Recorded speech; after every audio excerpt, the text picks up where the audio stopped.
According to your Andromedan sources, there are 22 races originally colonized the Earth, the first race being the reptilians from Alpha Draconis.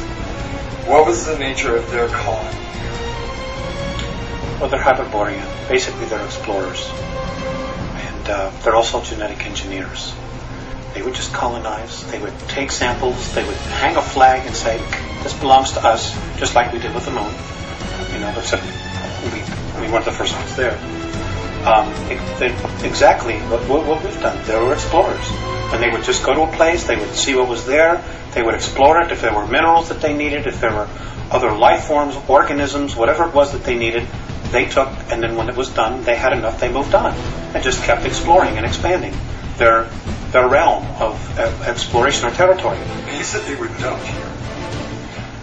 Originally they were. They were dumped in Alpha Draconis.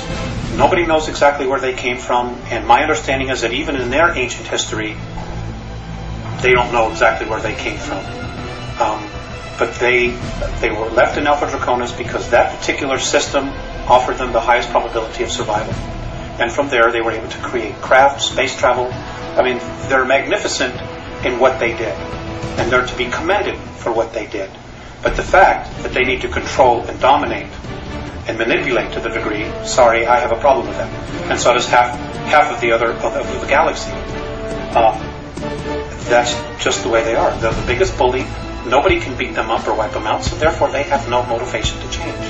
So that's the space they hold. And,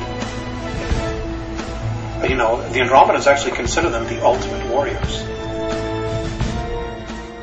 Because we need to be free. We need to have our shackles that we've been put around us let go of, so that we can really evolve. And we have awesome potential. We really do. We have been, as a race, we have been through so much here.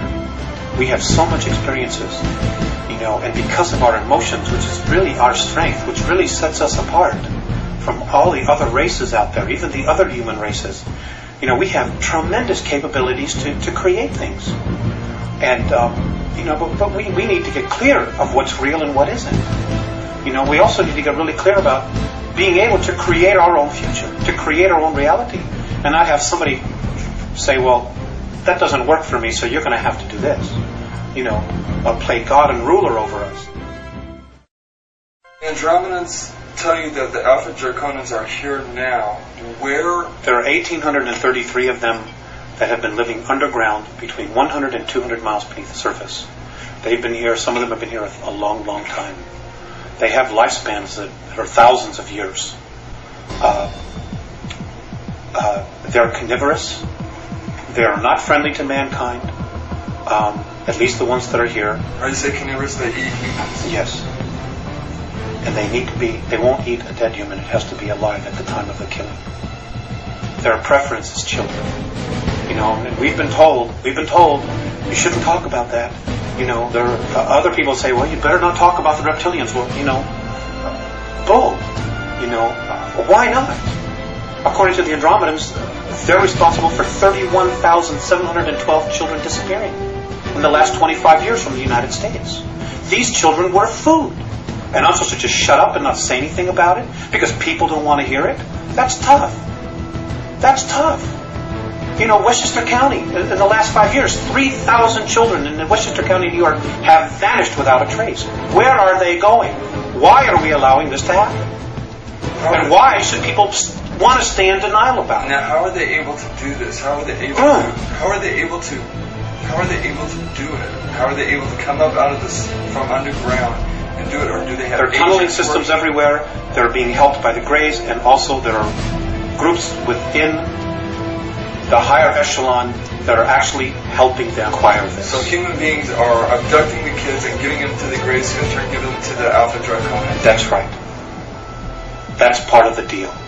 They won't come up as long as we feed them down there. You understand? It's about human beings selling themselves out. The echelon attitude here, the needs of the few outweigh the needs of humanity. And sorry, that just isn't right. Aside from the carnivorous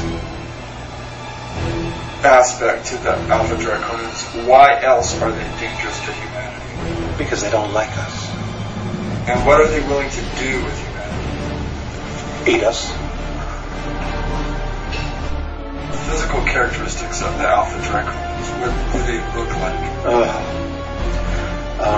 They're ugly. I mean, they think we're ugly too. You know, and I guess it's all a matter of perspective and belief system. In my belief system, and I'm only taking responsibility for me, they're ugly. They're anywhere from 7 to 22 feet tall. They can weigh up to 1,800 pounds. They're reptilian. The longer, the ones that have stubby tails, if you see one that has no tail, he's of the warrior class, or the worker class. The longer the tail, the higher their rank. When you see one with long tails, with winged appendages, he's considered royalty. Whenever you see one, you ought to just run like him. You shouldn't approach it. You shouldn't provoke it. Just get the hell out of its way. Just get out of its way. Just run. It is not something where man-to-man combat you're going to be able to deal with, because they apparently have the strength of 12, 15 men. They're incredibly quick. They're incredibly psychic. They know what you're going to do before you do it. And you know, if they get here in mass, we got real problems. Real problems.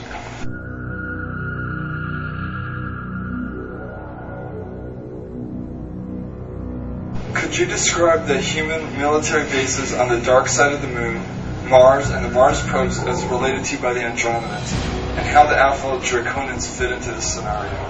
The Mars probes, the Russian and the US one, they're gone. They were destroyed. They're history. There's no secret here about, well, it's taking pictures privately.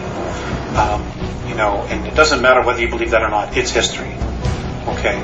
March of '89, the Russians took pictures. Mars was invaded. We had a human colony there of 300,000, so I'm told. One was underground, one was above ground, Adam and Eve. They are conquered. They're being taken over. The human beings that are from Earth, that volunteered or were kidnapped to go there, are in deep trouble. Many of them have already been eaten. Some of them have already been killed. There is nothing we can do here as a race to help them. So Mars was conquered by the Alpha Draconians? That's right. They came in there. There's 100,000 of them there. They have approximately 2,111 scout craft there. They're in an area underground that is 64 square miles, known on Mars as the area of Tempe Terra. That's where their base is. It's an ancient base that they had. It's over 1 million years old, and the last time it was in full bloom was 317,000 years ago. Now, if we begin to train all our telescopes on that, are we going to be able to see activity going on there? I suppose that we would. I have a feeling that they already are seeing incredible amounts of activity, but they're not allowed to say it. They're just not allowed to say it. Nor, who's going to want to jeopardize going to jail, being ridiculed, being fired, giving up everything they have to come up and say, well, I'm an astronomer, and I was looking at Mars, and I saw alien craft, and I know there's a base there, and it's being conquered by reptilian aliens. Who's going to have the guts to come up and say it? Nobody in the power elite. Nobody wants to blow their mortgage. But somebody's going to have to, right? Well, yes. But eventually, it's going to be too late by the time they do it. Is that what you're thinking? Yes. And so, and that's exactly what the Andromedans are thinking. You see, you know, there are people probably saying, well, God, why don't they just come down and save us? There's a lot to that. Number one, if we're rescued, we don't permanently evolve ourselves. Number two, we won't take responsibility. If something goes wrong, we can always blame it on them. Number three, it doesn't just change our reality, it changes their reality as well. Number four, the Andromedans and most of the other benevolent races, they don't want to have to come down here and babysit us. That's not their job. It's not their job at all.